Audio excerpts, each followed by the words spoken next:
Hi friends, welcome to the market hacker. आज सिर्फ एक ट्रेड है। मैंने एक ही ट्रेड लिया, उसमें ठीक ठाक प्रॉफिट था, मतलब 20-22 पॉइंट का था। और मैं लूज़ नहीं करना चाहता था।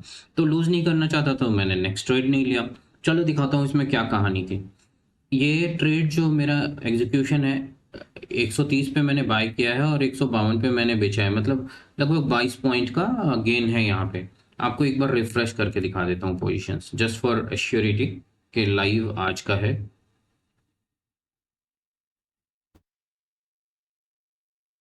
ठीक है, ये पोजीशंस आपने देख लिया, सिर्फ एक है। अब ऑर्डर्स में आओ, कब पंच किया मैंने? 9:36 पे पंच किया है, 9:48 पे मेरा एग्जिट है। हार्डली जो ट्रेड सक्सेसफुल होता है उसका ड्यूरेशन बहुत कम होता है मेरा यूजुअली होल्ड करने का। मेरे अगेंस्ट थोड़ा भी जाता है तो मैं उसे क्विट कर लेता हूँ उस स्पेसिफिक ट्रेड में से। चलो अब दिखाता हूँ ये 9:36 पे कैसा सेटअप बना है और कहाँ मैंने ट्रेड लिया है। देखो, आप ऑलमोस्ट देखोगे तो मैंने बॉटम 9:36 ये रेड कैंडल पे मैंने बाय किया है।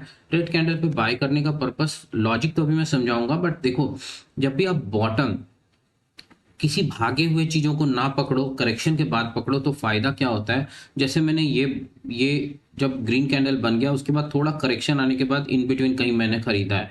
इससे क्या हुआ, जब ये मेरे अगेंस्ट भी गया ना इस वाले कैंडल पे 9:37 पे, तो भी मेरा एसएल बहुत ज्यादा नहीं दिख रहा था, जिस वजह से मेरे प्रॉफिट की प्रोबेबिलिटी इसमें और बढ़ गई अगर मेरे फेवर में मूव करा तो। ये तो चलो हुई इंडेक्स की बात। यहाँ एरो आप देख ही रहे हो, 9:36 का एरो है। तो ये टब ऊपर ऊपर ट्रेड पुट साइड का है, मतलब मार्केट प्रिडिक्टेड था कि नीचे जाएगा, एज पर मैं मतलब बियरिश था। यहाँ पे मैंने बाय किया और ऑलमोस्ट टॉप पे मैंने एग्जिट किया है। जहाँ पे मैंने एग्जिट किया उसके बाद मार्केट थोड़ी देर होल्ड करने के बाद उससे कहीं ज्यादा नीचे गिर गया मतलब मार्केट नीचे नहीं गिर गया, ऑप्शन का प्राइस नीचे गिरा, मतलब मार्केट ऊपर चढ़ गया। मैं एक मूव क्यों मार्केट में डाउनवर्ड साइड एक्सपेक्ट कर रहा था, क्योंकि ओवरऑल जो ट्रेंड था वो नेगेटिव था। तो मुझे छोटा ना छोटा, कम से कम एक ट्रेंड मुझे जरूर नीचे का मिल जाता। तो उसी मूव को मैंने यहाँ पे पकड़ा। अगर आप 5 मिनट में आओगे तो यहाँ 9:25 का जो कैंडल है बहुत ही अच्छा बियरिश कैंडल था, फिर एक ग्रीन कैंडल बना।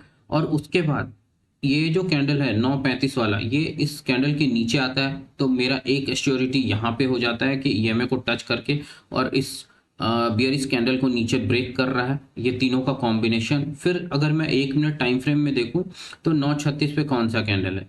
9:35 का कैंडल, ये रेड वाला कैंडल है। 9:35 का कैंडल इन सारे कैंडल्स को नीचे क्लोज कर देता है। यहाँ पर एक अच्छा बियरिश कैंडल है, यहाँ पर भी एक अच्छा बियरिश कैंडल है, और इन सब कैंडल को, जो बुलिश कैंडल आए उन सबको नीचे आकर क्लोज कर देता है। तो यहाँ पे क्लोज करने के बाद ये जब कैंडल ऊपर करेक्शन दिखाने लगा, इसी वक्त मैंने एंट्री लिया। ईएमए मेरे प्लान में था कि मैं एसएल जो प्लान में था वो ईएमए के ऊपर अगर क्लोज करेगा तो मैं एग्जिट कर दूंगा, या तो मैं जो 4-5-6 पॉइंट का एसएल लेता हूँ वो एसएल होगा। इसके बाद मैंने होल्ड किया ट्रेड को। 2-3 कैंडल के बाद back to back red candles बनाया ईएमए के नीचे ही। तो पॉसिबिलिटीज और बढ़ती जा रही थी। आप देखो, बैक टू बैक कैंडल्स यहाँ बनाने के बाद ऑलरेडी मेरा यहाँ तक कुछ ना कुछ प्रॉफिट में आ गया था। उसके बाद आप देखोगे तो ये बहुत अच्छा बियरिश कैंडल था। रेजिस्टेंस के आसपास था, ये एक मेजर प्रॉब्लम था। लेकिन रेजिस्टेंस के आसपास रहने के बावजूद भी मुझे ये पता था ईएमए डाउनवर्ड साइड है, बहुत अच्छा 5 मिनट में भी कैंडल दे रहा है, तो अगर वो निकालेगा तो एक बड़ा मूव दे देगा 5 मिनट में भी। तो मुझे ओवरऑल ठीक ठाक दिख रहा था। उसके बाद जब फिर से एक बियरिश कैंडल बनाया तो मैं और एश्योर हो गया कि यहाँ पे हमारा मूवमेंट हो जाएगा। फिर से एक कैंडल बनाया विदाउट विक्स, जिसमें नीचे के साइड कोई विक्स नहीं था इंडेक्स में 1 मिनट में। ये और कंफर्म कर देता है। फिर उसके बाद मैंने होल्ड किया, जब इसे ब्रेक करा ये कैंडल बनाया, फिर ये होल्ड करा मैंने। ये ये प्राइस रिट्रेसमेंट आया, इसके बाद भी मैंने होल्ड करा, हर रिट्रेसमेंट पे मैंने होल्ड किया। होल्ड करते करते जब यहाँ तक आ गया, यहाँ पे मैंने एग्जिट के लिए प्लान करने लगा। मेरा टारगेट ये 710 के आसपास था, लेकिन मैंने यहाँ एग्जिट इसलिए करा क्योंकि यहाँ पे होल्ड करने के बाद जब मैंने और बड़े टाइम फ्रेम में, ये 5 मिनट को हटाकर मैंने और बड़े टाइम फ्रेम में देखा, तो दूर एक रेजिस्टेंस यहाँ पे है। तो यहाँ पे भी होल्ड कर सकता था, यहाँ पे रिस्की था। तो इसी यहाँ पे रेजिस्टेंस लाइन ड्रॉन नहीं है, सपोर्ट लाइन, लेकिन मैंने उसी इर्द गिर्द फिर यहाँ पे एग्जिट कर लिया और मेरा टारगेट भी ऑलमोस्ट जो मैं एक्सपेक्ट करता हूँ अचीव हो चुका था। यहाँ तक आते आते मुझे लगभग 30 पॉइंट का प्रॉफिट ऑलरेडी हो रहा था, मैंने बुक नहीं किया। उसके बाद करेक्शन के बाद जब तक मैंने बुक किया उस वक्त तक मुझे लगता है 16-17 पॉइंट से ऊपर। 1 मिनट देख लेते हैं कितना पॉइंट का है मूवमेंट।